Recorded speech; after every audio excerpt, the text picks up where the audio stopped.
দাদাটো জানিব লাগে আকৌ তাকে হেৰে মই জোহা চিনি পাওঁ গোলাঘাট চিনি পাওঁ কৃষ্ণ বৰ্তা ঘৰ চিনি পাওঁ ধেৰ চিনি পাওঁ হয় নেকি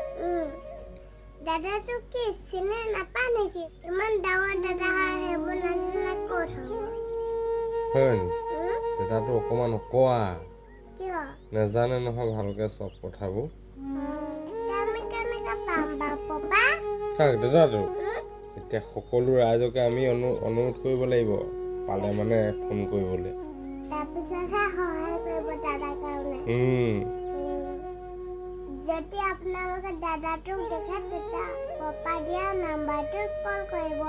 দাদাজনৰ মাকে কান্দি কান্দি ৰৈ আছে পাপাও কান্দি আছে আপোনালোকে যদি দেখে ফোন কৰি দিব দেই দাদাটো আকৌ কোনোৱে গালি নিদিব পিটি নিদিব দেই নহ'লে মাকে কষ্ট পাব নহয় যেনেকৈ সেইদিনাখন যে দুটা দাদাক পিটিছিলে মানুহে ধৰি তেনেকৈ কেতিয়াও নিপিটিব দেই নাপায় আপোনালোকে সকলোৱে ভিডিঅ'টো শ্বেয়াৰ কৰি দিব দেই যাতে আমি দাদাজনক বিচাৰি পাওঁ বাই বাই সকলোকে